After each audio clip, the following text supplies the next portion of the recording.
Now with more than 26 years of service to the worldwide amateur radio community, we are This Week in Amateur Radio, your all-amateur radio and technology news magazine and bulletin service of the air. This is edition number 1381 with a release and air date of Saturday, August 16, 2025. Please take the program to your air following the cue tone.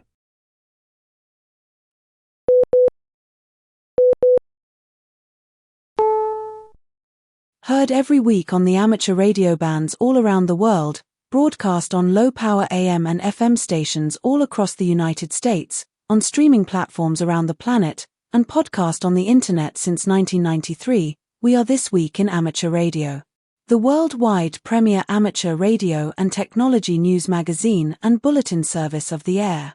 Here are the stories for release around the earth as we come to air with edition number 1381 of This Week in Amateur Radio. Amateurs are preparing for the upcoming hurricane season that is projected to be busy this year. Florida residents prepare for the upcoming storm season by building a residential radio network. The fatal Texas floods trigger an FCC review of the current state of the U.S. emergency alert system. A candidate for the U.S. Congress focuses on issues related to amateur radio. Hawaiian broadcasters are seeking access to encrypted local police communications. Legacy NOAA weather satellites are decommissioned. Registration is now open for the upcoming International Amateur Radio Union Region 1 Convention. The ARRL launches the new DXCC Trident Award. If you are looking for a new job, the ARRL has openings based at League headquarters in Newington, and the National Weather Service is now hiring to fill empty positions. With the Ham Shack hotline service shutting down, the operators of hams over IP invite you to their service. The Orlando Hamfest Awards Committee is seeking nominations for the 2026 season. A 7-year-old earns her amateur radio license. And, for the first time ever, residents in the Virginia Radio Quiet Zone next to the Greenbank Observatory are being allowed to have Wi-Fi, but only on one specific frequency. We will have the story coming up in this week's report. These headline stories will come to you in a moment, along with this week's special features. We'll visit with Bruce Page, KK5DO, and get an update from AMSAT and what's new with all those amateur satellites in orbit. Australia's own Onno Benschop, VK6FLAB, and Foundations of Amateur Radio will discuss how to decode distant signals over the web. Our own amateur radio historian, Will Rogers, K5WLR, returns with the conclusion of his 3-part series entitled Crossings, The Reply.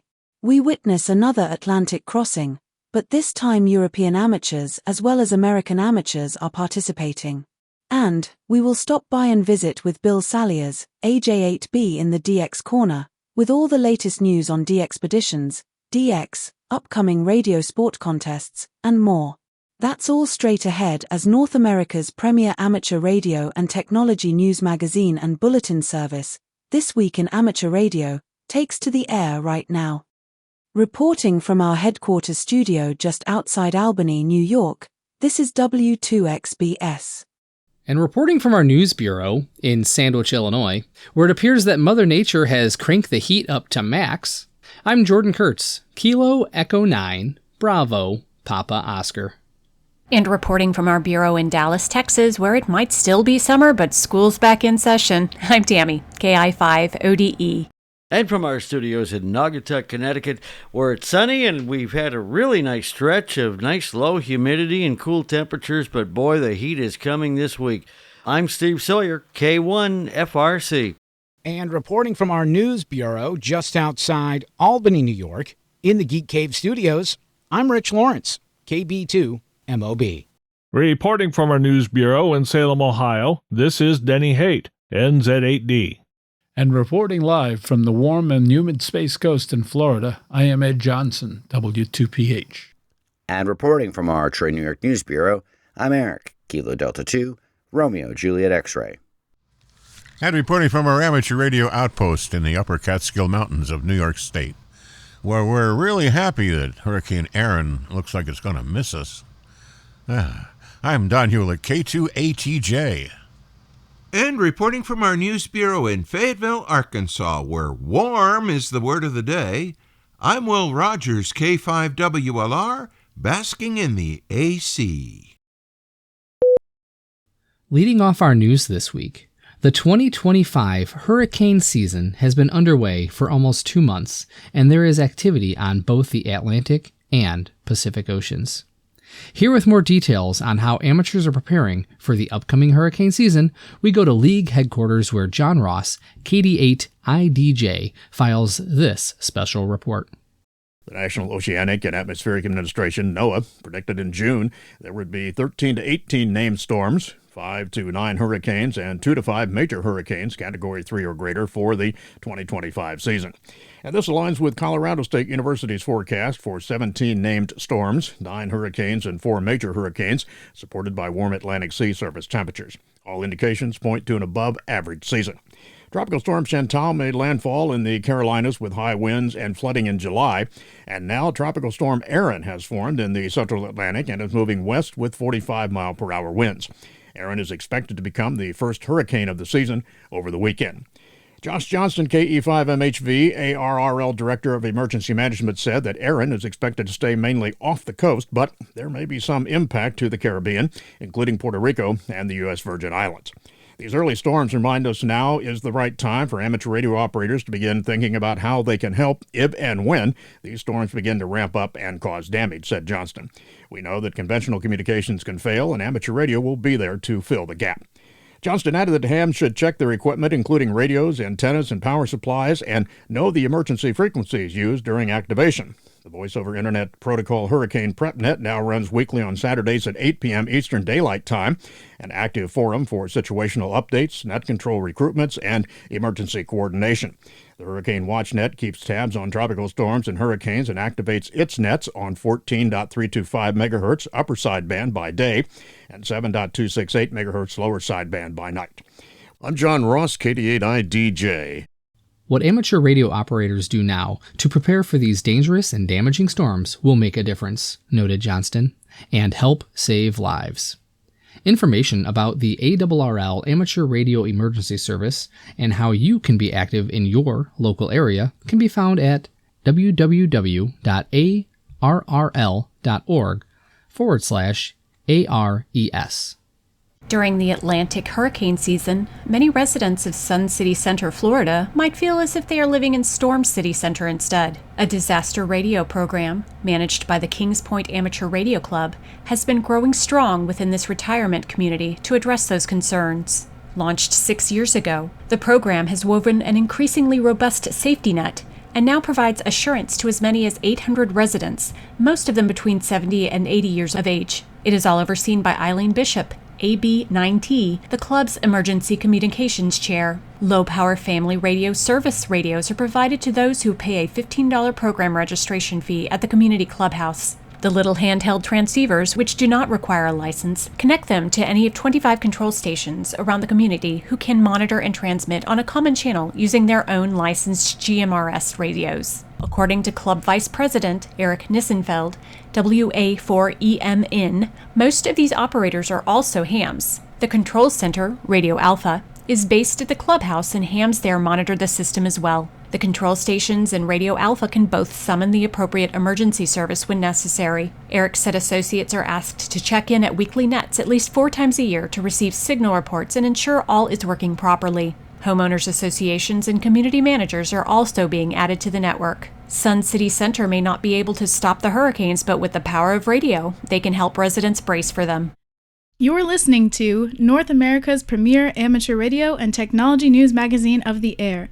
We are This Week in Amateur Radio, distributed worldwide at twiar.net.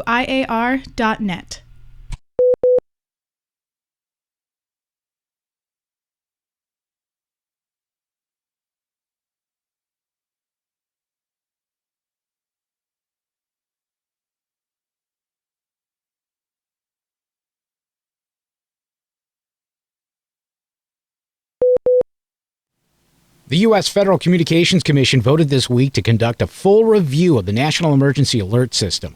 The move comes after outraged Texans say they did not receive timely warnings in the lead-up to last month's deadly storms and had issued a notice of proposed rulemaking.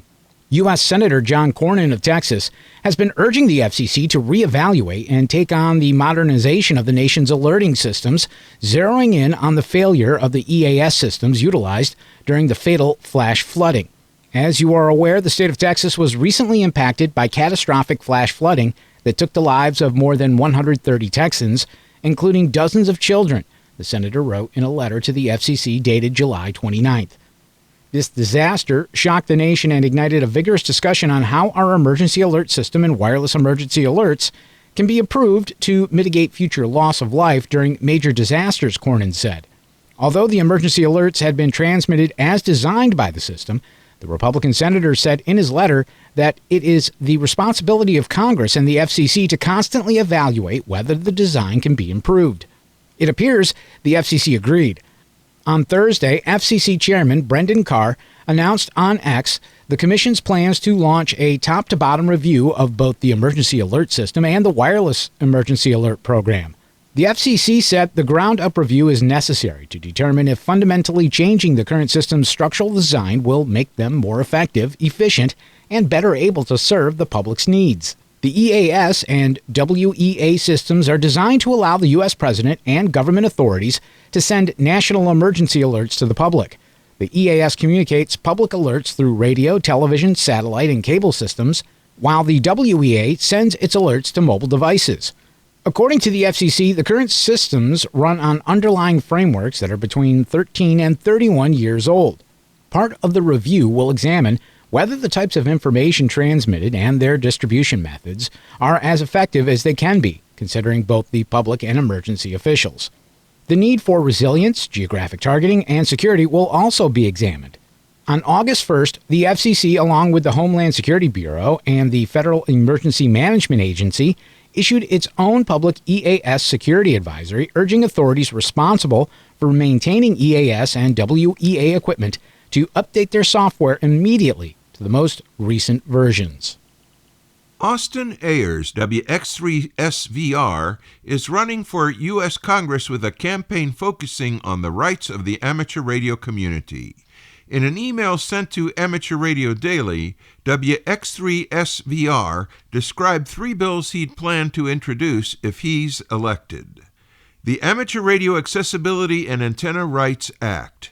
If elected, he would introduce legislation to prevent homeowners associations, condominium boards, and other private entities from enforcing any such rules that could ban antennas from being installed.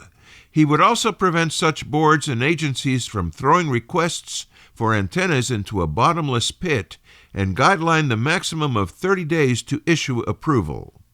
Amateur Radio Spectrum Protection and Expansion Act. If elected, he would introduce and sponsor a bill that would protect and expand the amateur radio spectrum. This would prevent our spectrum from being reallocated to commercial users and allow for bandwidth expansion to accommodate larger limits for modern digital modes. The Amateur Radio Emergency Communications Enhancement Act. The Amateur Radio Emergency Communications Enhancement Act would authorize registered nonprofit clubs that provide emergency communications to get access to apply for grants through FEMA and DHS while requiring FEMA and state EMAs to include trained and licensed amateur radio operators in their disaster response plans. I would also introduce a tax credit for licensed operators who purchase equipment that will be used for emergency communications. More information about Austin Ayers' campaign can be found on his website. The threat of that tsunami in Hawaii is calling attention to an effort by broadcasters in Honolulu to regain access to police scanner information. Media outlets have been unable to access police and fire scanner radio communications since February 2022, when a new digital system began encrypting the frequencies used by the city's emergency agencies. Broadcasters are working to change that, and a bill under consideration in the Honolulu City Council might get the job done. The media and public safety timing access to emergency-related information is essential to keeping the community safe from dangerous situations such as active shooters, armed and dangerous individuals, and violent crimes, the proposed bill says. It adds that the release of timely and accurate information to broadcasters and other media outlets helps in the prevention of misinformation spreading within the community, which it says can cause panic and public distrust. To access the information, the proposal says a station would need to hold a valid license from the Federal Communications Commission or have a verifiable track record of professional journalism. Journalists don't simply broadcast what they hear, they use scanner traffic to mobilize teams, verify facts, and prepare accurate newscasts for the public. In response to recent service changes and anticipated shutdown affecting Ham Shack hotline users, Hams Over IP Incorporated is extending a warm invitation to all amateur radio operators affected by the transition to apply for service on the Hams Over IP network. As a volunteer-driven nonprofit platform, Hams Over IP was founded by Hams for Hams, with a mission to offer a reliable, secure, and modern VoIP network, exclusively for licensed amateur radio operators worldwide. With robust infrastructure, active development, and a welcoming community, Hams Over IP is proud to support the continued growth of digital amateur communications. As Ham Shack hotline services wind down for many, Hams Over IP stands ready to welcome operators who want to continue enjoying seamless radio over IP connections. Hams Over IP offers reliable service and infrastructure, active peer and extensive network, secure registration with call sign verification, wide device capability including Cisco, Grandstream, Softphone, and more. And of course, friendly technical support and community forums. Interested hams can apply for service on the web at www.hamsoverip.com. The application process is simple and designed to verify call signs' validity while providing setup guidance for a smooth onboarding experience. Hams Over IP Inc. is a nonprofit organization committed to supporting and expanding amateur radio VoIP technologies.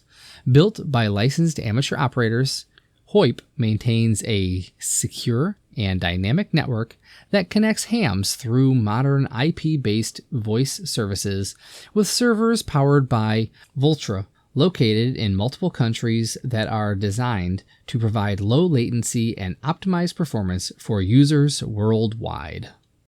You are listening to This Week in Amateur Radio, available to download as a podcast from anywhere on the web podcasts are available.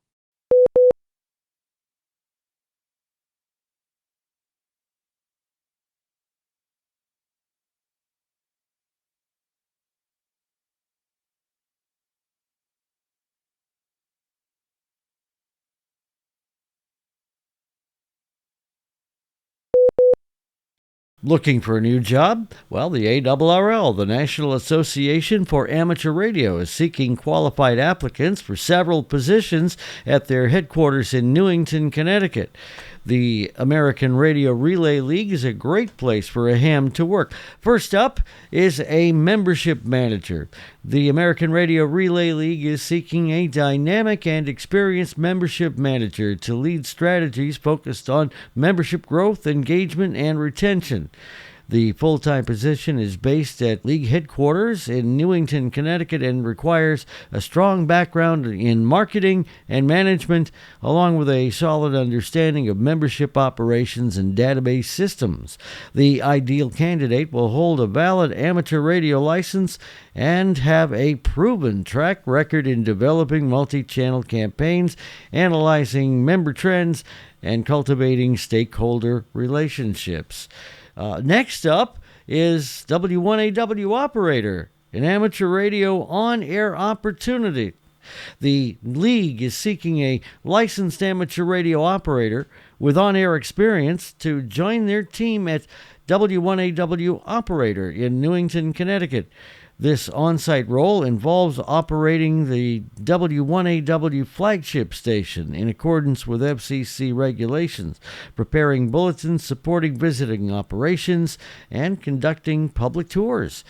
Candidates must hold at least an advanced class amateur radio license and must have a minimum of 3 years on-air experience, strong technical knowledge, professionalism, and the ability to work independently during second shift hours. That's 4 p.m. to 12 midnight are essential.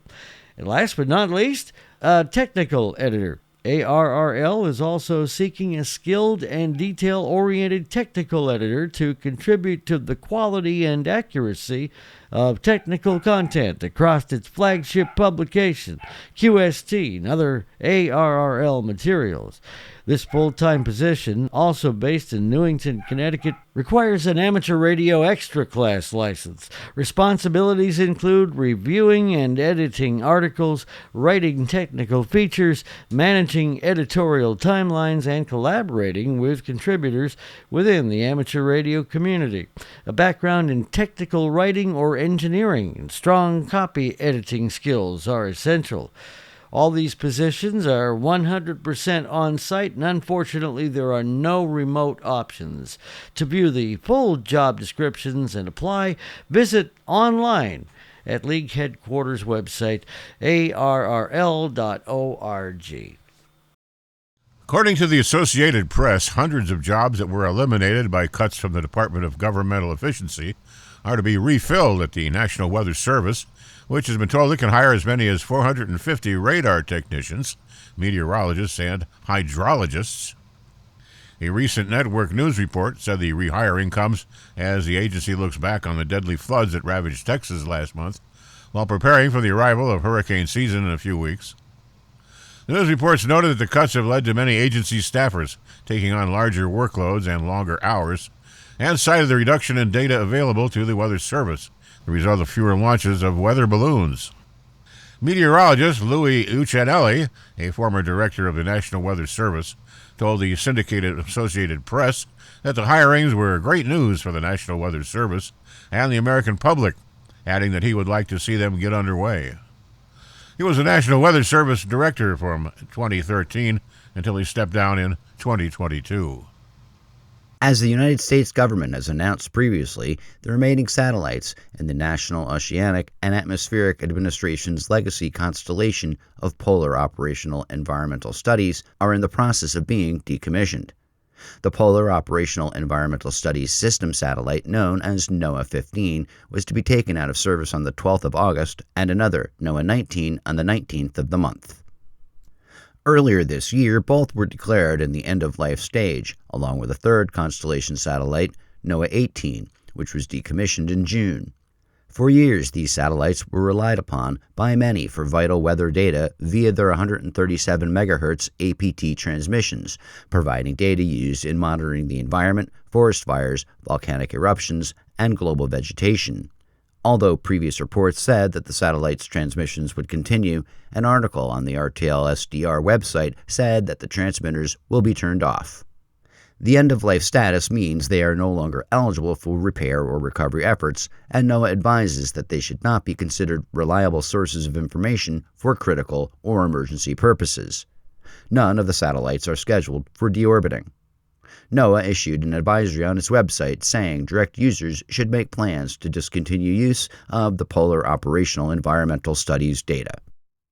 Several international amateur radio union societies, and now more than 2,000 individuals, have filed their concerns with the U.S. Federal Communication Commission over a request by a U.S. broadband communications company to use the frequencies between 430 and 440 MHz for a planned constellation of 240 commercial satellites. AST Space Mobile was recently approved for the use of the amateur radio band on an experimental basis for a low Earth orbit satellite known as FM1, which is the prototype for the company's planned mobile phone connectivity from space. The FCC has assigned the call sign WP2XRX, which does not expire until July of 2027. The Radio Society of Great Britain referring on its website to its own filing to the FCC, said that the company's proposal for its constellation has stirred an unprecedented response from the amateur radio community. Radio Amateurs of Canada participated during the reply phase of this proceeding, which concluded on August 5, 2025. They coordinated closely with the ARRL to ensure Canada's response was both complementary and constructive. The shared goal is to uphold and defend amateur radio access to the 430 to 440 MHz band. RAC has also consulted with Innovation, Science and Economic Development Canada, ensuring that Canadian regulatory authorities are aware of the proposal and the concerns voiced by Canadian amateurs. Obviously, the International Amateur Radio Union has also waded in, expressing concern, as has the Willis Institute of Australia. In speaking with the WIA secretary and ascertaining the board had dropped a submission to the FCC. The United States Federal Communications Commission has moved to protect its submarine cable infrastructure from threats from foreign adversaries, specifically naming China in its announcement. According to the FCC, submarine cable systems, which carry roughly 99% of global internet traffic, are key to further expanding America's leadership in AI and next-generation technologies. There are 90 FCC-licensed cable systems, and as of December 2022, cable landing licensees reported more than 5.3 million gigabits per second of available capacity and 6.8 million gigabits per second in planned capacity for 2025. The FCC says it has issued new rules to streamline the submarine cable licensing process, give certainty to investors, and accelerate the timelines for building cables. To address the reality that foreign adversaries like China pose greater threats to submarine cable infrastructure than ever, the new rules emphasize protecting submarine cable infrastructure from foreign adversary threats, the FCC says. Today's action follows the guidance of President Trump's America First investment policy memorandum, streamlining investment into the United States, coupled with restrictions on foreign adversaries that seek to exploit U.S. vulnerabilities and threaten American national security. The new rules apply a presumption of denial for certain foreign adversaries, controlled license applicants, limiting capacity leasing agreements to such entities, prohibiting the use of covered equipment, establishing cybersecurity and physical security requirements, and more. The further notice of proposed rulemaking proposes and seeks comment on various additional measures to protect submarine cable security against foreign adversary equipment and services, while incentivizing the use of American submarine cable repair and maintenance ships and the use of trusted technology abroad. You are listening to North America's premier news and information service for the amateur radio hobbyist. We are This Week in Amateur Radio.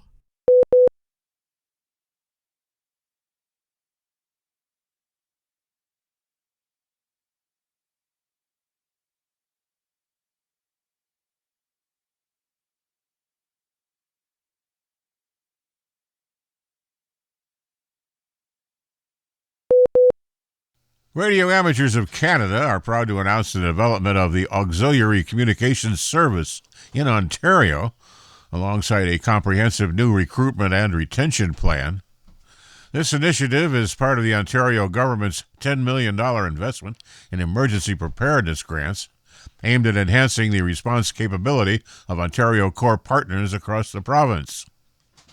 Radio Amateurs of Canada is receiving $545,000 to recruit and retain volunteers, upgrade skills, and prepare teams for a deployment within Ontario.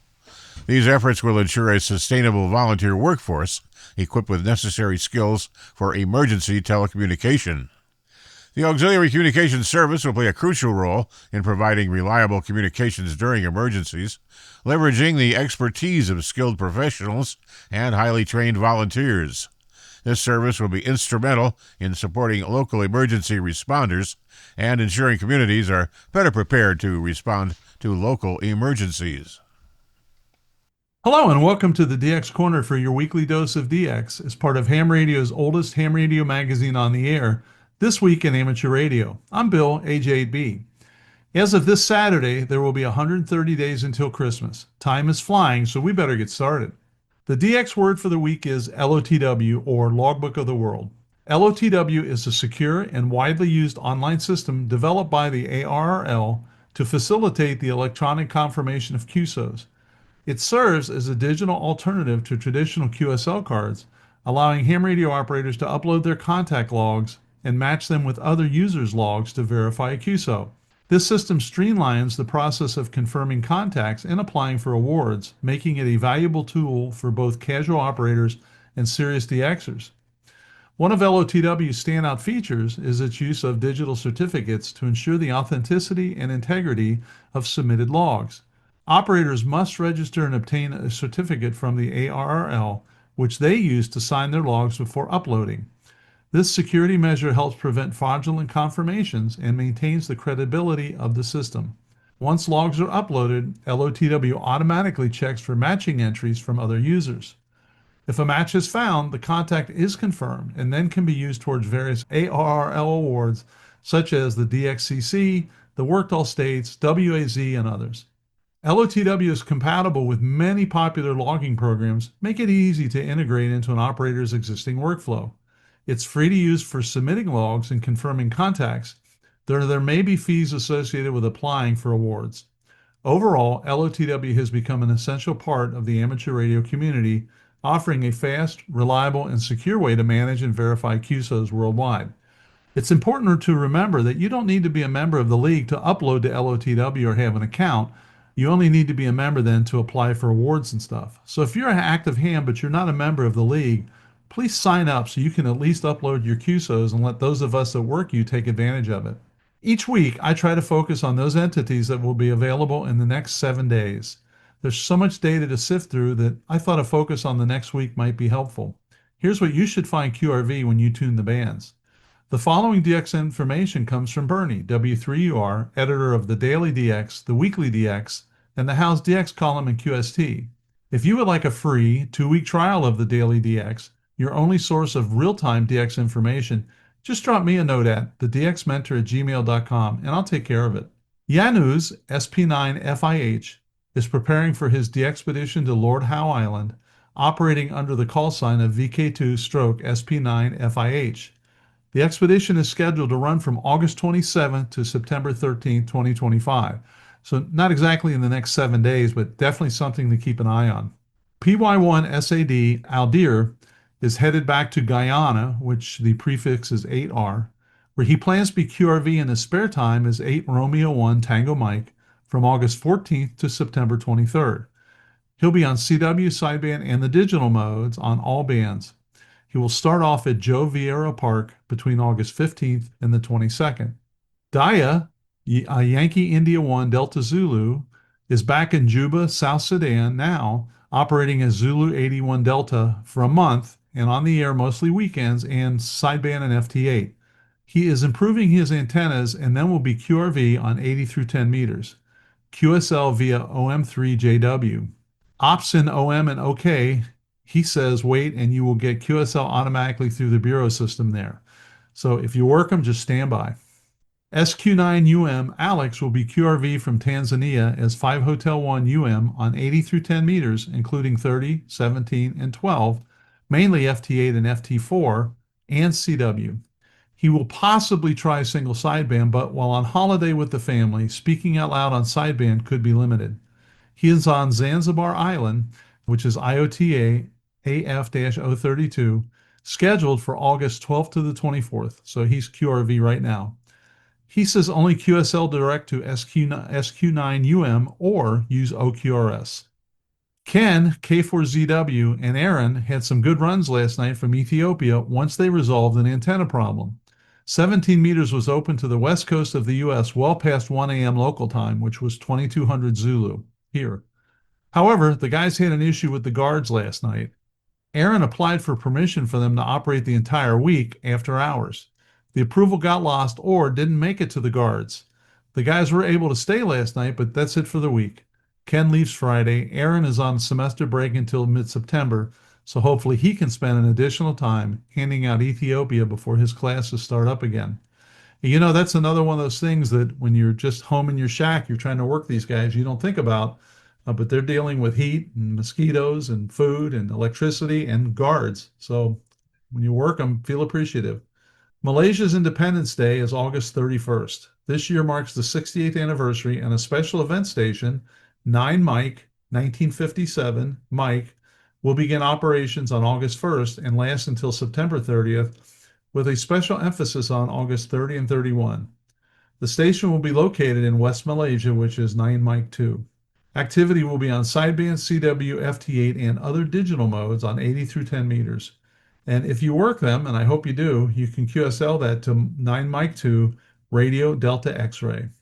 As a reminder, Antonio, IK7WUL, is undertaking another humanitarian mission in Africa, focusing on renovating orphanages and supporting community development in 4 countries.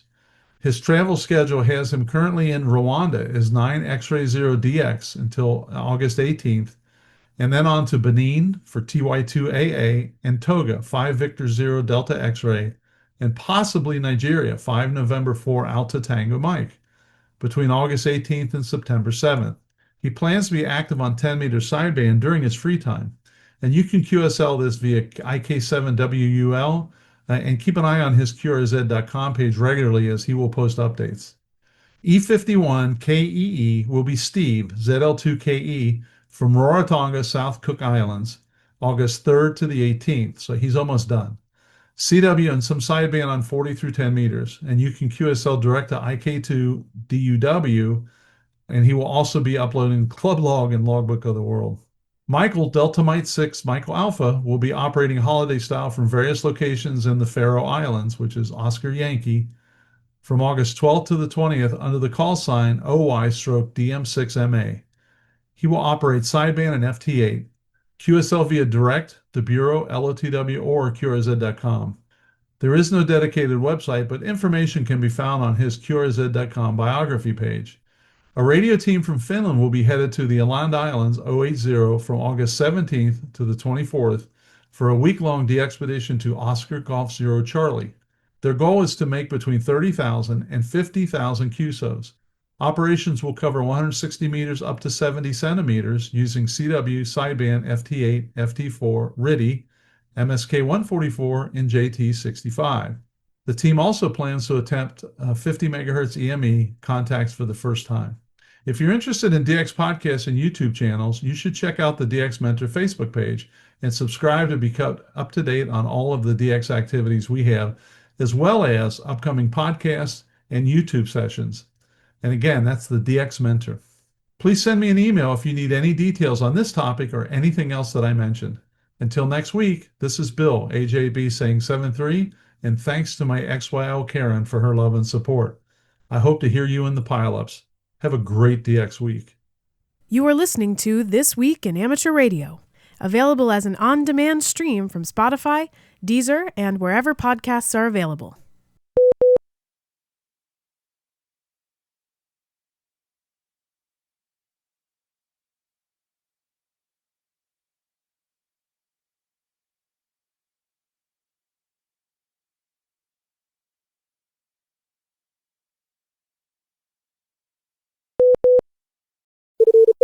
Foundations of Amateur Radio. One of the many challenges associated with being a radio amateur is actually being able to listen to weak signals.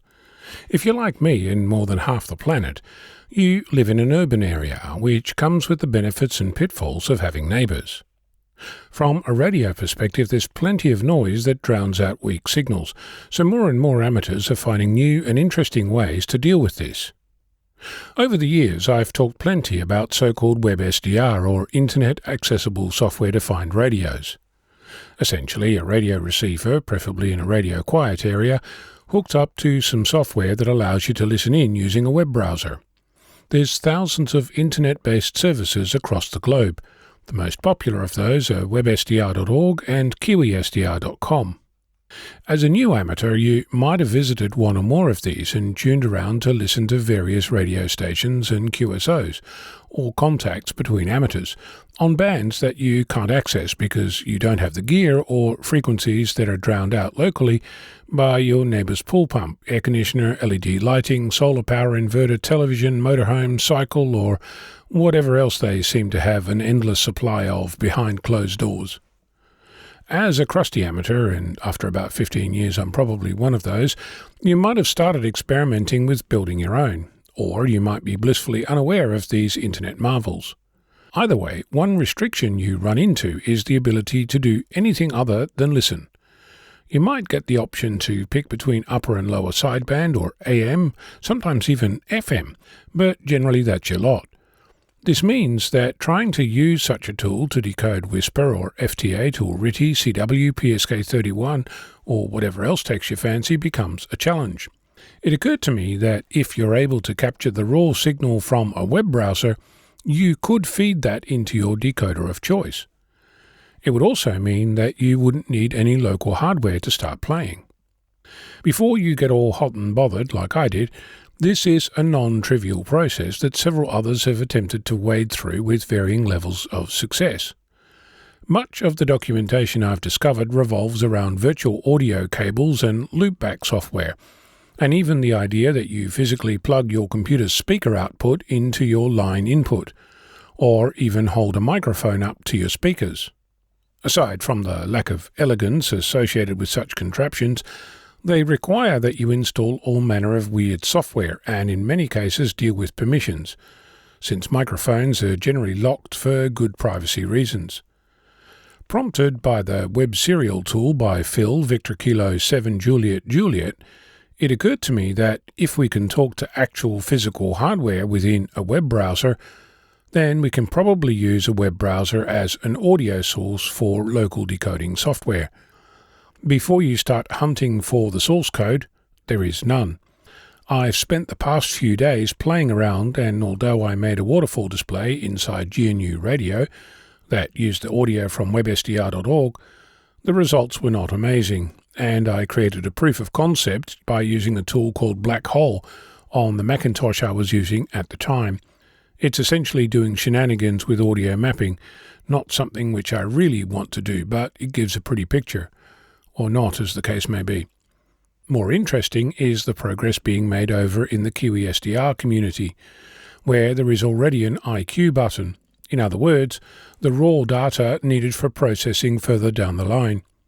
I came across projects that link the QESDR to other tools, but it's unclear if that's the hardware or the web client.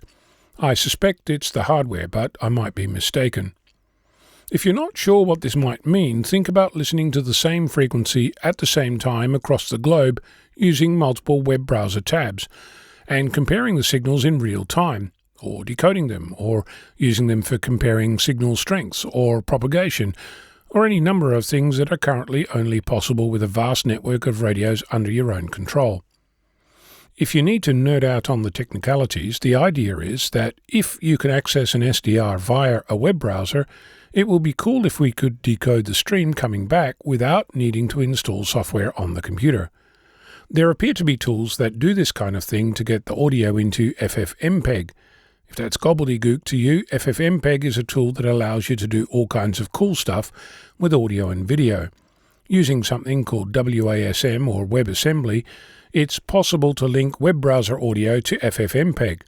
I suspect it's possible to use the same mechanism to send audio to GNU Radio, or any other decoder, for processing. There also appears to be a thing called a Web Audio API audio buffer, where the raw audio gets sent to, so perhaps that's accessible in some way. The point being that I think this is doable, so much so that I suspect that somebody already did this. If you know of anything that fits the bill, let me know. In case you're wondering, this is tangentially linked to the Bold Yak project I've been working on, mainly because I need incoming RF into my shack and my HF antenna situation at present is really not up to the task. Urbanites and all. I'm Ono, Victor Kilo 6, Foxtrot Lima, Alpha Bravo. Registration for the IARU Region 2 22nd General Assembly is now open. The General Assembly will take place in Salvador, BA, Brazil, October 6th through the 9th, 2025. This assembly may also be referred to as Salvador 2025. La Liga de Amadores Brasileiros de Radioemissão, o LABRE, will be the host society for the assembly.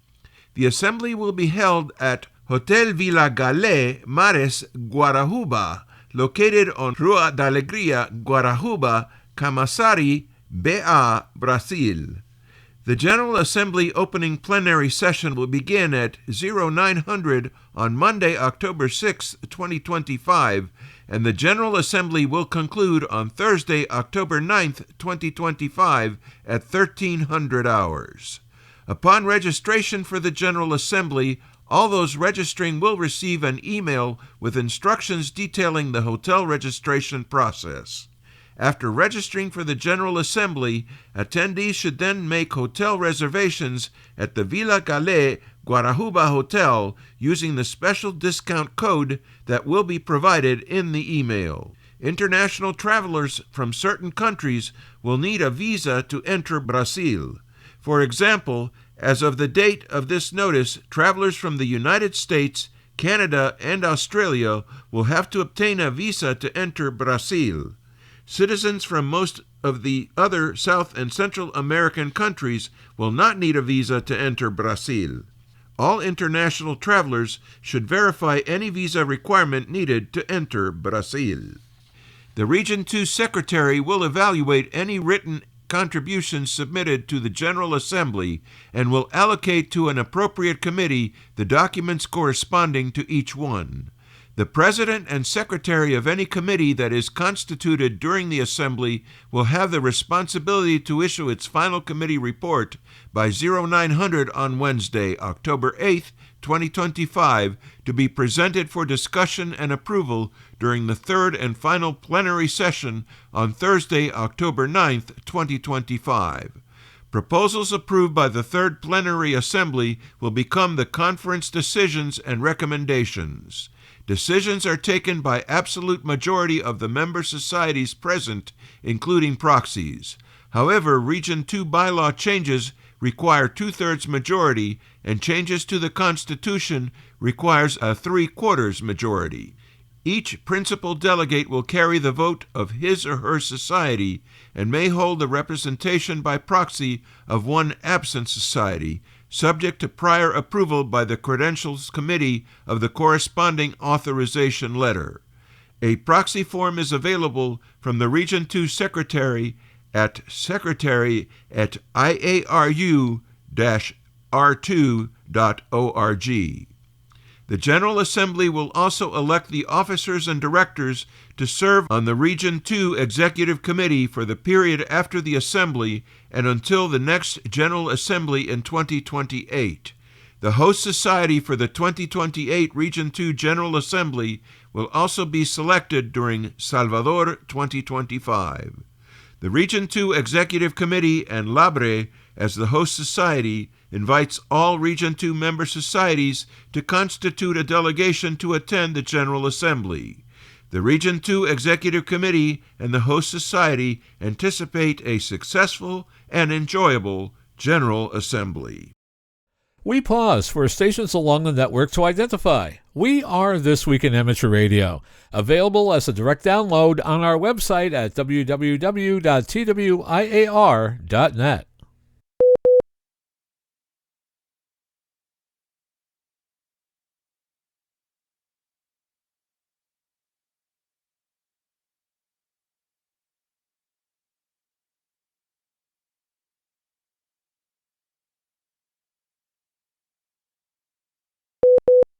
Alexa Sneathen, KM6 LGG of Fremont, California, has been awarded the Goldfarb Memorial Scholarship by the ARRL Foundation. With all the details on the award, we go to John Ross, KD8IDJ. The award, endowed through the generosity of William R. Goldfarb and to ITP in memory of his parents, covers a significant portion of higher education expenses to the awardee. Stetton, who earned many college credits during high school, will be entering as a freshman at the University of California, Davis this year. When she's not leading fellow young people, she enjoys random rag chews that happen on the HF bands. A week ago, there was a whole conversation about pie. It was just these two guys who were talking about different flavors of pie and different pie shops. Very random conversation, she said, but it was interesting to listen to. I pitched in on my own favorite pie, and Stetton said she was happy with the conversation. By the way, her favorite pie is coconut cream, to which the other operators took half-hearted umbrage. We had not an argument, it was a debate, she quipped. Lexi, as she is known to her fellow teams, continues to lead other Silicon Valley youth in their pursuit of ham radio. She looks up to other hams who mentor her and continue to help her grow in the hobby. Her ham license gave her an opportunity to build a network that she enjoys both socially and professionally. And Stethlen's work and leadership in amateur radio have recently earned her another honor. At the second meeting of the July 2025 ARRL Board of Directors, they bestowed on her the 2025 ARRL Hiram Percy Maxim Memorial Award. You can read more about Lexi at arrl.org. I'm John Ross, KD8I-DJ. Sneathen got an early start in amateur radio, finding her place in the hobby through a youth net. Back when I first got licensed at 10 years old, I was not as interested in talking to adults. The YouthNet was the only time I got on the radio because there would actually be someone closer to my age, and it was really nice to have that connection, she said. When the net control operator of the YouthNet went off to college in 2017, Sneathen took the reins. She would help other young hams have a safe place to explore ham radio. In 2019, she was appointed the section youth coordinator of the ARRL East Bay section. She developed a Discord server for the young hams to connect off-air, and frequently organizes youth-oriented in-person amateur radio events. The fun social engagement Alexa finds in ham radio is a result of her technical knowledge built in the hobby. That foundation has helped her set up for a very serious pursuit in life. I enjoy engineering disciplines and want to go into engineering or a related field, she said. Her plan is to study biochemistry or biomedical engineering. I'm having a really hard time deciding between the engineering and the science side. I really like them both. Either one will further her desire to serve others. My goal in life is to help people live better lives. Because of this, I want to work in a health-related field, conducting research and designing equipment to help people live healthier and more fulfilled lives. She met ARRL First Vice President Kristen McIntyre, K6WX, at a ham radio event. McIntyre, an accomplished software engineer by trade, took notice. I've known Alexa since she was about 10 years old, and I have followed her amateur radio career since that time and have always been impressed with her maturity, willingness to work hard, and her leadership skills, said McIntyre. Amateur radio was a gateway for me to find my own engineering connections, she said. The Goldfarb Memorial Scholarship will help her educational pursuits significantly. This is going to make it much more likely that I get a master's degree. Previously, I was going to have to pay for a large portion of my 4 years of schooling. Now, with a lot of the burden taken off, I can save up for the master's, maybe even a PhD, she said. Sneathen's work and leadership in amateur radio have recently earned her another honor. At its second meeting in July 2025, the ARRL Board of Directors bestowed on her the 2025 ARRL Hiram Percy Maxim Memorial Award. Each year during Hamcation in Orlando, Florida, deserving contributors to the amateur radio community are recognized. These individuals or groups have demonstrated exceptional commitment, dedication, and tenacity supporting the amateur radio community. Kicking off the 2026 Hamcation award season, nominations are now open on the Hamcation website. For 2026, there will be 3 award categories: the Gordon West Ambassador of the Year, the Carol Perry Educator of the Year, and a new category, the Amateur Radio Hero of the Year. This new category recognizes groups or individuals who selflessly went above and beyond in providing their skills, equipment, and time for communications duty in the public service during a disaster or moment of need. For more details on all awards, please visit the Hamcation website. Links to each award category can be found with details of their criteria and the nomination forms. The Hamcation team looks forward to receiving nominations for deserving organizations, groups, or individuals for each of the 3 categories from both within and outside the USA. 7-year-old Gertrude Takagi took a different approach to this year's summer break. She studied for the amateur radio technician class licensed, and on August 9th of 2025 she passed. She's now officially known as KM7BYE. Her father, Mark, AI7DG, said she's proud of her accomplishment and has been beaming ever since passing Element 2 exam on her first attempt. Took her a lot of dedication and hard work to learn that much material in the summer break between first and second grade, he added. There are now 3 hams in the family, including her mother, Delia, and 7 YUM. AMSAT has announced that Liam Cheney, an aerospace consultant and founder of Footstep Aerospace by AG3 LLC, will be the keynote speaker at the 43rd Annual AMSAT Space Symposium and Annual General Meeting to be held on October 16th through the 19th, 2025 in Phoenix, Arizona. In his capacity as an aerospace consultant, Mr. Cheney supports mission integration, strategy, and business development for the space industry. Over the past decade, he has contributed to the successful launch and deployment of numerous CubeSat missions, including many flown through NASA's CubeSat Launch Initiative, where he previously served as a mission manager. He has helped launch multiple AMSAT-supported missions during his time at NASA, TVAC, and SRI International. Liam also served as the Launch Services Mission Manager for Pre-Fire, which launched in 2024 on back-to-back Rocket Lab Electron flights to study polar heat loss and improve climate modeling. He holds a master's degree in aerospace engineering from Cal Poly San Luis Obispo, where he authored a thesis on safety standards for CubeSat propulsion systems and contributed to the university's CubeSat program. Liam is a certified project management professional and a member of AMSAT. He lives in Kansas City with his wife and 2 children and enjoys astrophotography and craft coffee. Information on symposium registration and hotel reservations can be found on the AMSAT webpage. The FM transponder on AO123 has been activated on a periodic basis since its launch in late 2024. Beginning this weekend, it is expected to enter continuous service if no issues are observed. AO123, or ASTRU-1, is a 12U CubeSat mission designed by Russian and Chinese university students for education and amateur radio. The amateur radio station provides telecommand uplink and telemetry and digital image downlink.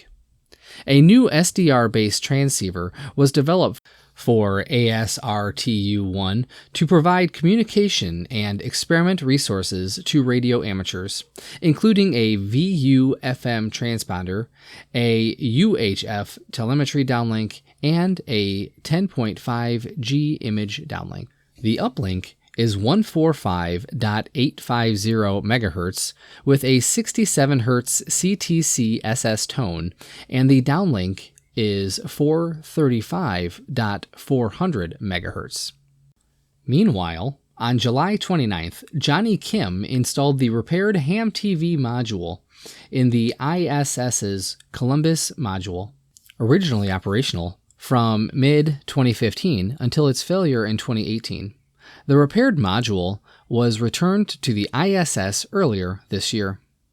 Shortly after installation, reports of successful carrier reception were received from Europe. Carrier transmission is expected to continue for a few days.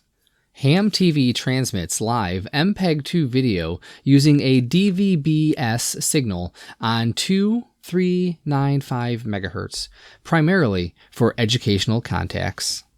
Coming up next, This Week in Amateur Radio is presenting another chapter of A Century of Amateur Radio, Hams, Organizations, Events, Inventions, from the mind of Chris Cordella, W2PA, and his editing team. Each episode will bring a different aspect of early amateur radio history. Coming up right after station identification, here on This Week in Amateur Radio. You're listening to North America's premier amateur radio and technology news magazine of the air. We are This Week in Amateur Radio, distributed worldwide at twiar.net.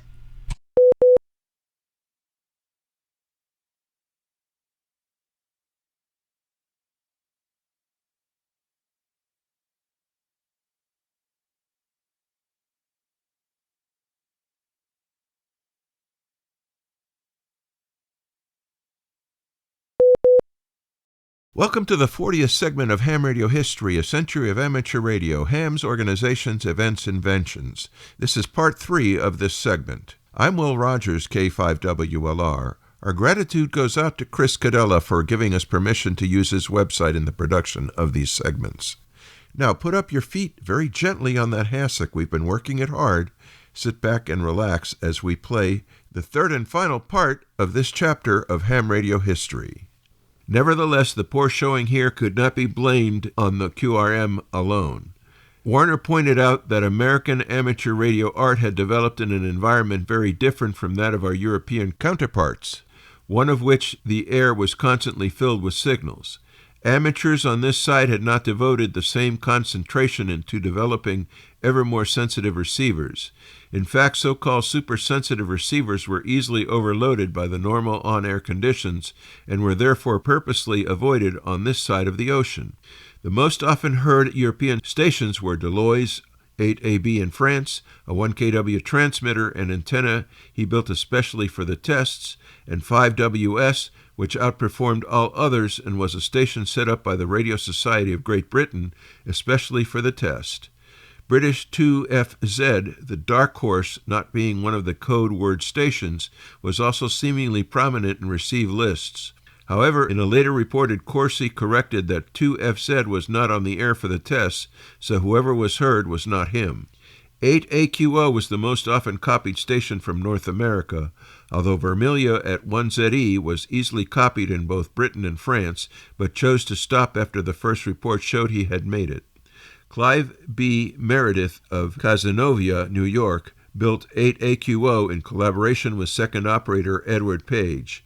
A superstation of its time, there were actually 4 stations at the same location: 8HX, a 1 kW transmitter on 500 cycle ICW, 8BSS, a 15-watt DC-powered set, WMAC, a low-power broadcasting station, and 8AQO itself, the main station.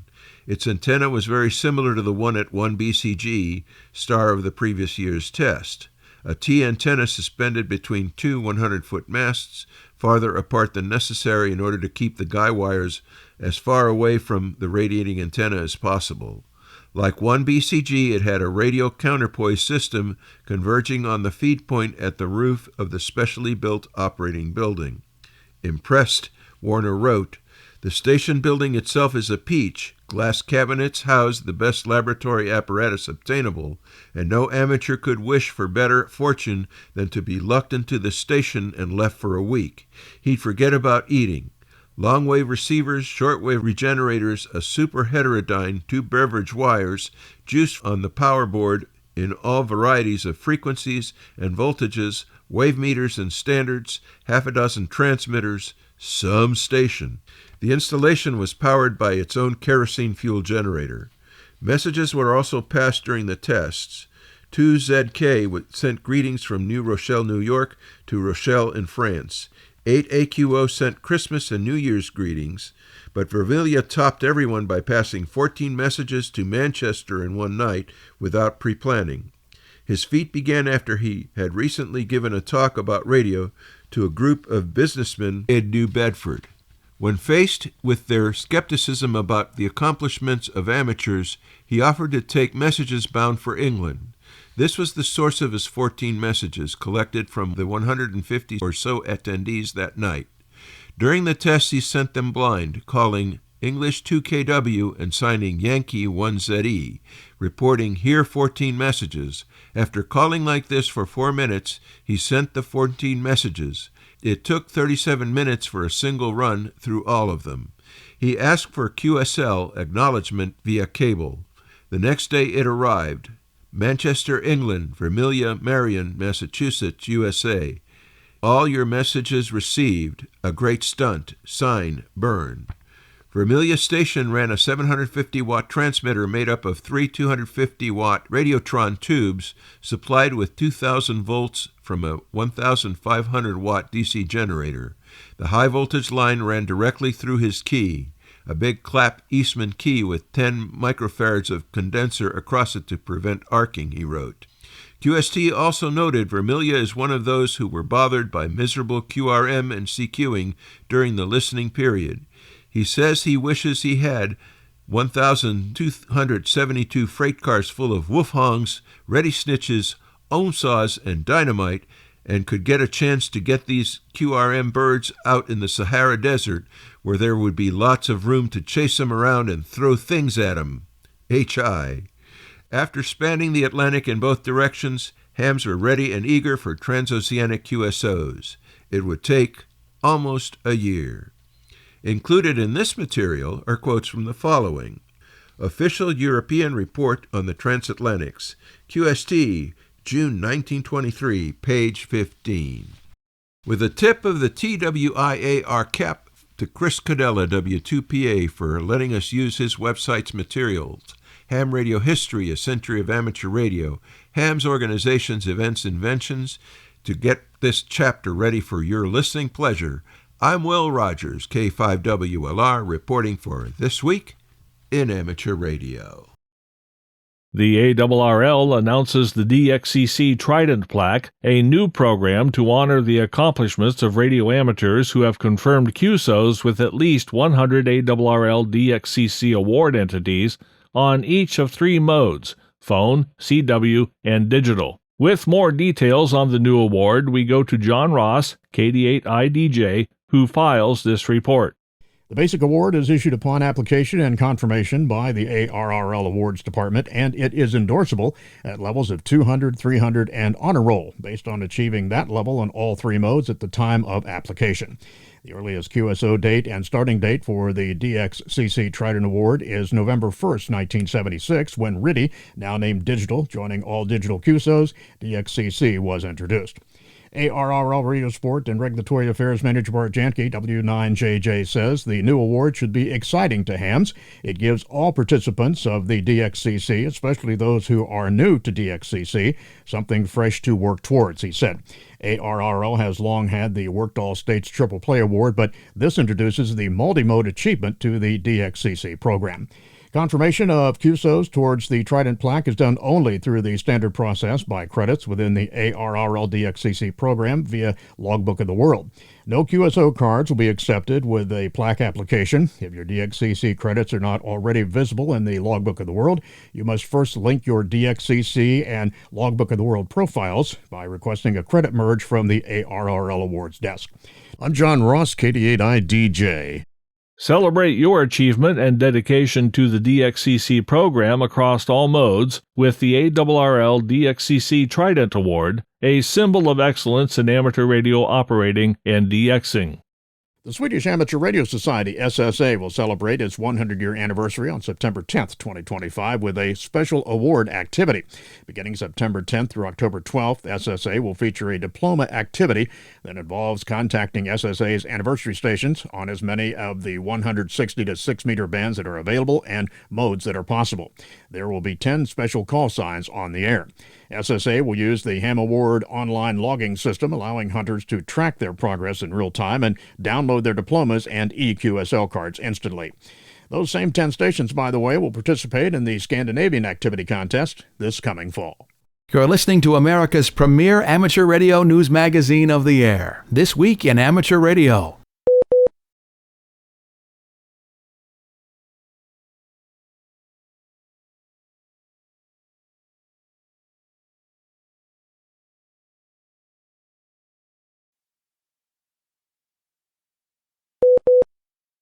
Bruce Page, KK5DO, is here now with this week's AMSAT report. Bruce? Thanks, John. We're happy to learn that AO123, an FM transponder, has been activated for continuous use. The uplink is 145.850 MHz, and the downlink is 435.400 MHz. It does require a CTCSS tone for the uplink of 67 Hz. Yano YD0NXX has informed us that IO86 is operational again. There seemed to have been an error with the scheduler module of the host satellite. This has been resolved. This is an FM satellite with an uplink on 145.880 MHz using a CTCSS tone of 88.5 Hz. The downlink is 435.880 MHz. The ham community is pleased to have both satellites operational. This gives us more opportunities to practice our hobby through satellites.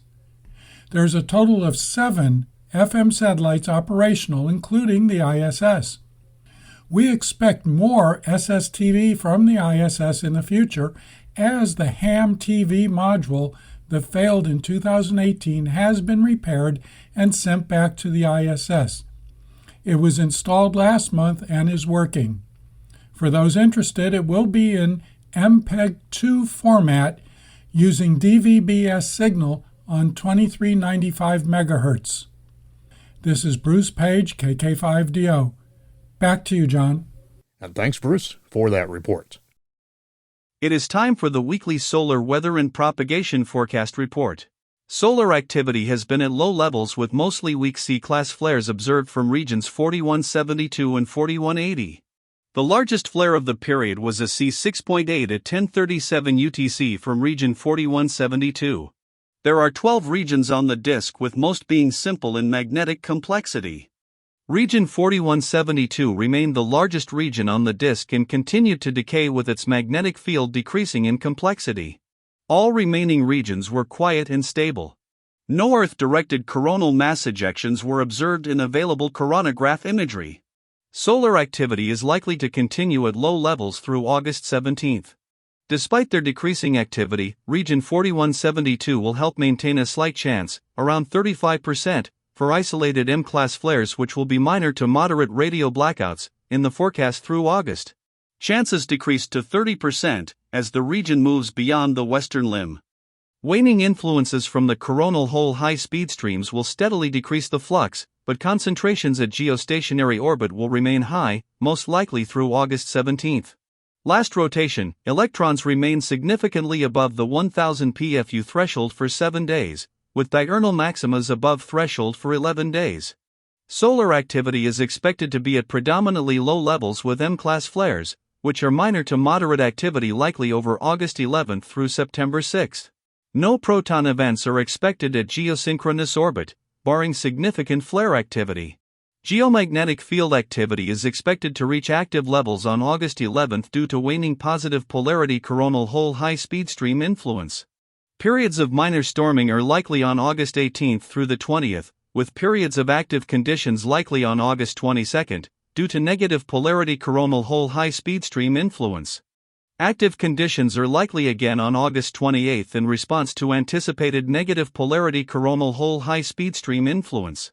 Periods of moderate storming are likely on September 5, with active levels likely on September 4 and 6 due to positive polarity coronal hole high-speed stream influence. The overall level of solar activity did not change significantly in August.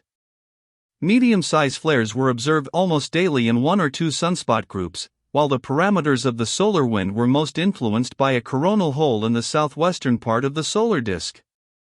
This clear situation made it possible to correctly predict the positive phase of the geomagnetic disturbance on August 8, which manifested itself in improved conditions for ionospheric propagation of short waves. Particles from the solar flare on August 5, and the intensification of the solar wind from the coronal hole contributed to the disturbance. This was followed by a negative phase of the disturbance, during which propagation conditions deteriorated significantly. This was followed by only slightly turbulent development. The development after August 15 should be calmer, as there are currently no major active areas near the emerging coronal hole in the northeast of the solar disk. Predicted sunspot numbers going forward will be 142 on August 16, 126 on August 17, 149 on August 18, 120 on August 19, and 155 on August 20.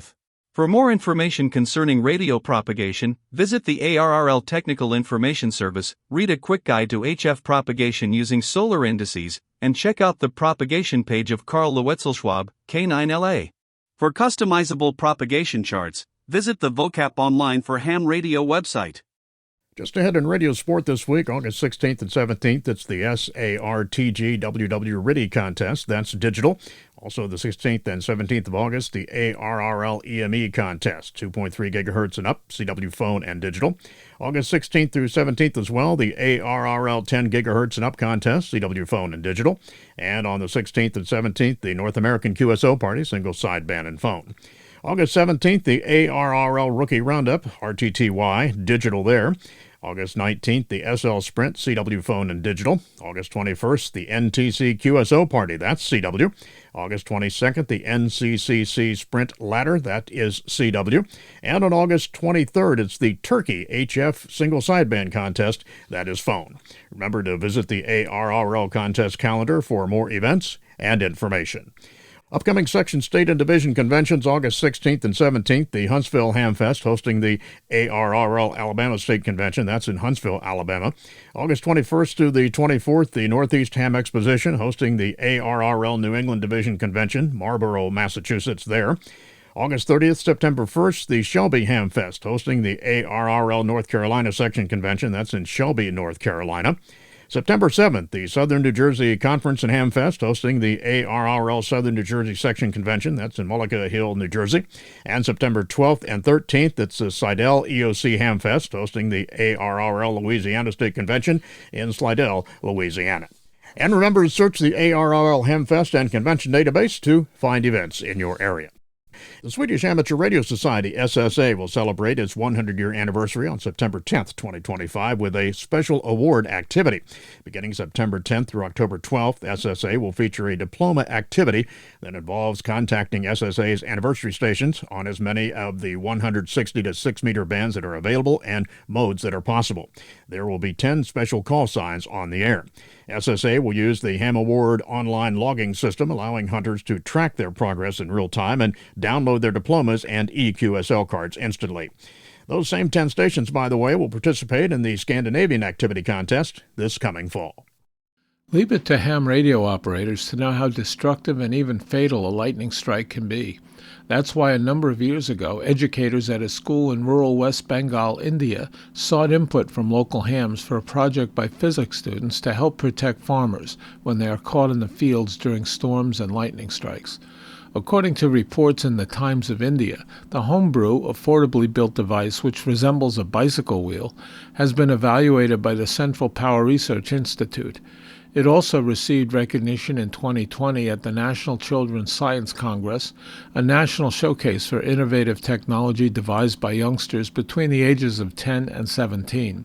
This Week in Amateur Radio previously discussed this simple device in its first report on the project last November, noting that it affixes a wheel-like component to the top of a high bamboo pole. An electrical wire connects it to metal in the earth to provide a path to ground. The secretary of the West Bengal Radio Club said in media reports that 40 such devices have already been put in place at 40 locations throughout northern Bengal, where the fields for the farmers and their animals are moist and marshy. Now the waiting begins. The Times of India reported that the patent application for the project was filed on the 27th of July. You are listening to This Week in Amateur Radio, available to download as a podcast from anywhere on the web podcasts are available.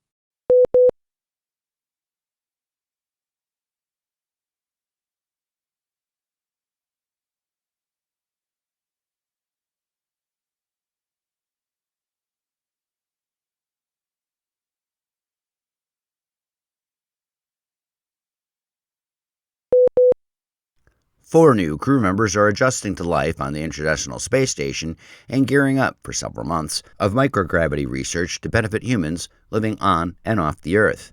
Meanwhile, another quartet that has been orbiting Earth since March is packing up and handing over responsibilities to the new crew before returning to Earth this week. Expedition 73 expanded to 11 individuals on Saturday, August 2nd, when NASA's SpaceX Crew 11 mission docked to the orbital outpost aboard the Dragon spacecraft after launching from Florida about 15 hours earlier. Crew 11's commander and pilot, Zena Cardman, Kilo Juliet 5, Charlie Mike November, and Mike Finke, Kilo Echo 5, Alpha India Tango, both from NASA, and mission specialists Kimia Yui, Kilo Golf 5, Bravo Papa Hotel from the Japan Aerospace Exploration Agency, and Oleg Platnov from Roscosmos spent the weekend unpacking their Dragon spacecraft, reviewing safety procedures, and getting familiar with space station systems. The crew is well trained for its space research program and will soon begin investigating a wide variety of microgravity phenomena to gain insights only achievable in space. They will explore manufacturing high-quality stem cells, alternatives to antibiotics to treat bacterial infections, cell division in plants to promote space agriculture, and more. NASA astronauts Anne McLean and Nicole Ayers, Kilo Juliet 5, Golf Whiskey India, along with JAXA astronaut Takuya Onisha, Kilo Foxtrot 5, Lima Kilo Sierra, and Roscosmos cosmonaut Kirill Peskov are helping their new crewmates get up to speed with living and working on the orbital lab. NASA's SpaceX Crew 10 crewmates also will be going home this week aboard another Dragon spacecraft, completing a 5-month mission. During their stay in space, the crew studied space-caused mental and physical changes in astronauts, blood flow from the brain to the heart, future lunar navigation techniques, and more. The homebound foursome has spent the last 2 weeks gathering personal items and cargo for loading inside Dragon. Over the next couple of days, Crew 10 will also pack critical research samples stowed in portable science freezers inside Dragon for retrieval and analysis back on Earth. During the final cargo packing and scientific sample stowing duties, the crew will also review departure procedures before entering Dragon and undocking. NASA astronaut Johnny Kim, Kilo Juliet 5, Hotel Kilo Papa, and Roscosmos cosmonauts Sergei Rizikov and Alexei Zabritsky will continue their mission aboard the station and conduct their complement of space research until December. The trio have been assisting with the crew swap activities as Kim helped Pinky learn to work out on the advanced resistive exercise device. Rizikov showed the Crew 11 foursome the location of emergency hardware and how to use NASA and Roscosmos station hardware. Zabritsky helped Peskov as he tested the lower body negative pressure suit that may counteract space-caused head and eye pressure and help crews adjust quicker to the return to Earth's gravity. The Lunar Trailblazer mission to the Moon officially ended on July 31st, but it wasn't a complete journey. NASA said on August 4th that its teams lost contact with the satellite shortly after its launch on February 26th. The NASA satellite was part of the IM-2 mission by Intuitive Machines, which launched from Kennedy Space Center. The Lunar Trailblazer successfully separated from the SpaceX Falcon 9 rocket as planned about 48 minutes after launch. Operators in Pasadena, California established communication with the satellite, but two-way communication was lost the next day, and the team was unable to recover the connection. From the limited data ground teams received before the satellite went dark, the craft's solar arrays were not correctly positioned toward the sun, which caused its batteries to drain. The Copernic Observatory put out a call last week for hams to receive and decode transmissions from a launch by its high-altitude balloon camp. Amateur radio delivered. Social media was abuzz with images decoded from the K2ZRO-9 transmitters. The balloon was launched from Vestal, New York, and ascended over the Catskill Mountains. A crowd gathered at W1AW, the Hiram Percy Maxim Memorial Station, at ARRL headquarters in Newington, Connecticut, where station manager Joe Garcia, NJ1Q, was tracking it. The decoded slow-scan television signal showed black skies above and cumulonimbus buildups below the balloon. A thunderstorm complex formed while the eye in the sky was above it. You can see some of the decodes in the Instagram videos from ARRL headquarters. The New England Division RFI team assisted Tom Laneri, NU2W of North Chelmsford, Massachusetts, with a significant RFI problem he's been suffering with for many years. Tom wrote, "I moved from central New Jersey 10 years ago and knew from day one that my experiences with HF and amateur radio were doomed because of the noise and the HOA restrictions. So I dabbled in successfully resurrecting vintage gear, a full Collins S-line, Drake Twins, Heath kits, Hellocrafters, Hammerluns, amplifiers, receivers, transmitters, and all the peripherals. It took me over 40 years to acquire reasonably repairable, functional priced radios."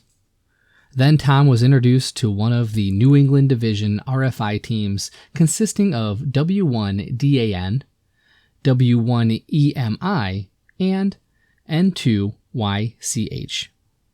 After 2+ years, 7 hours, 2 guest visits, RFI gear, and more than 3.5 hours of travel time for a few, they determined the very best I could achieve was to try some alternative signal-to-noise improvement methods, Tom recounted.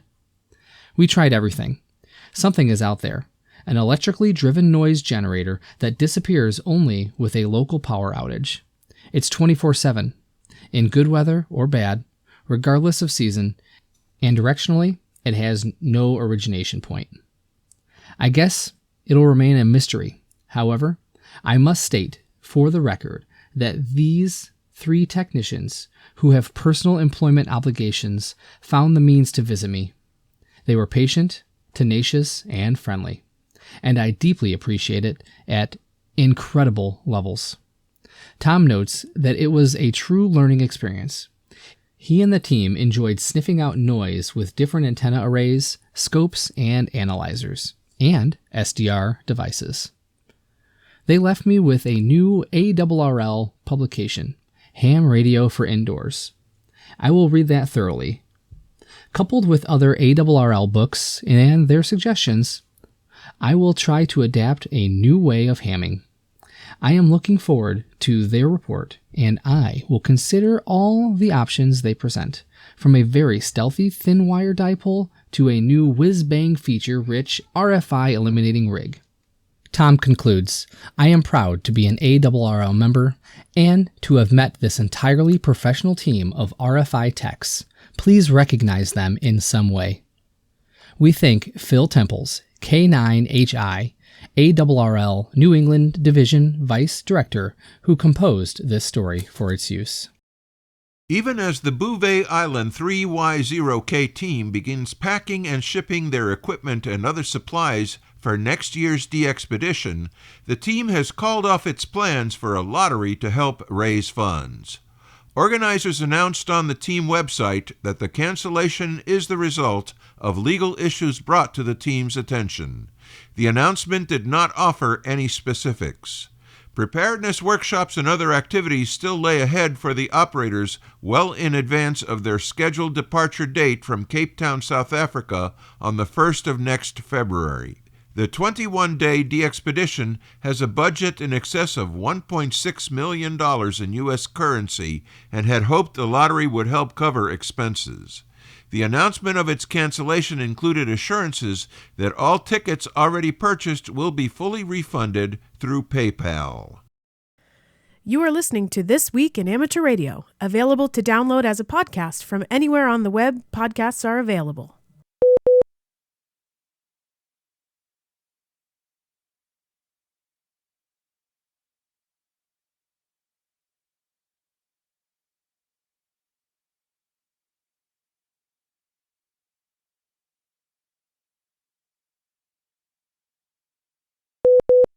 Celebrating its 26th anniversary, the Route 66 special event will be on the air September 6th through the 14th from 001 UTC September 6th through 2359 UTC September 14.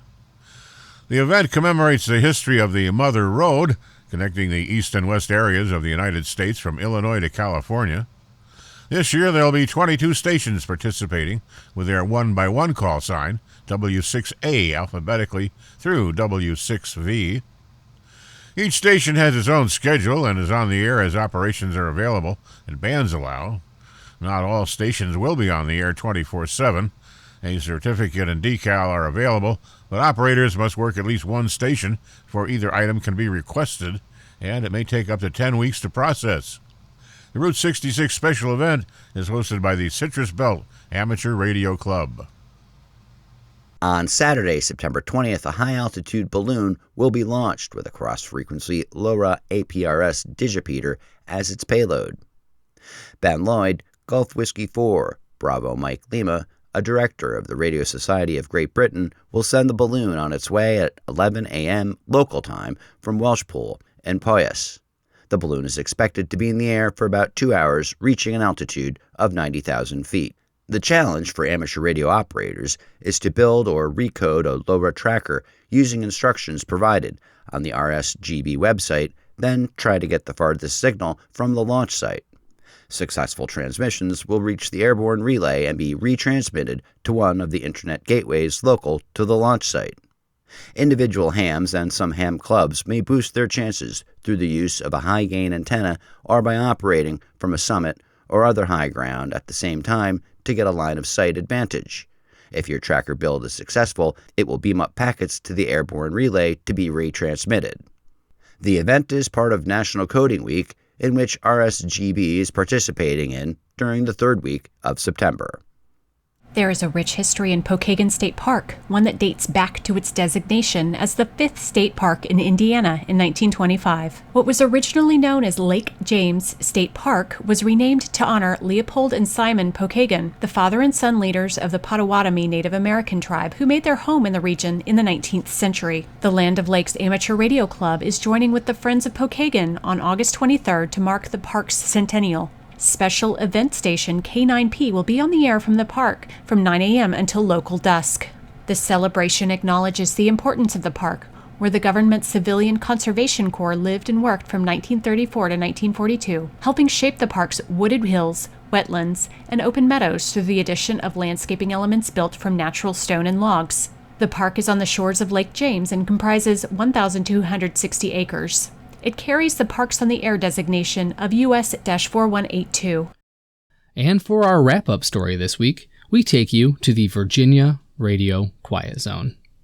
For the first time ever, residents are allowed to use certain wireless internet frequencies in the highly restrictive West Virginia Radio Quiet Zone near the Green Bank Observatory. Since it was built in 1956, the observatory, which houses the largest fully steerable radio telescope in the world, has been located in both the National Radio Quiet Zone, which spans several counties in West Virginia and Virginia, and the West Virginia Radio Quiet Zone, which includes a 10-mile radius around the Green Bank Observatory. According to a press release, Wi-Fi radio frequencies can disrupt the frequencies that the telescope reads. Although the use of Wi-Fi routers can disrupt the telescope, the observatory said the quiet zones have not stopped people from installing routers.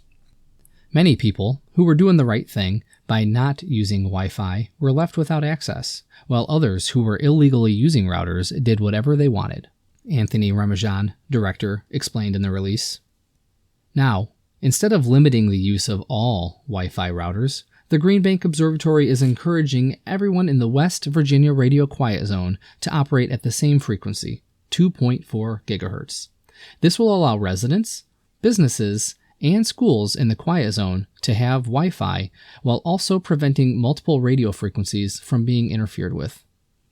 Updating our policy and permitting Wi-Fi at 2.4 gigahertz in the West Virginia Radio Quiet Zone allows us to be realistic about what's happening around the observatory and clearly define what areas of radio frequency interference our staff should be focused on, Chris Dupree, head of National Radio Astronomy Observatory's Spectrum Management Department, said in the release. Melissa Jordan, principal at Green Bank Elementary and Middle School, which was the only school in the area and possibly the country that still didn't have Wi-Fi, said that the change is very positive for the school. Our students now have the same equal opportunities as others in the county. Green Bank officials will also be giving out informational handouts and holding presentations in Green Bank and the surrounding communities over the next few months. The observatory said it's still working with certain satellite, phone, and internet providers to develop systems that will keep those signals away from the telescope. Another area that residents are concerned for is first responder and emergency services communications. Last year, a number of counties in the National Radio Quiet Zone in both West Virginia and Virginia expressed concern with the lack of options to meet those needs. This Week in Amateur Radio is holding open auditions for news anchors for the weekly national worldwide amateur radio news service. If you have a good radio voice and can reliably read provided news copy, we are looking for you. This, of course, is an all-volunteer position. An amateur radio license is not required. You must have a high-quality microphone, headset mics are not used, and be familiar with audio editing software to record and edit your finished news stories before uploading.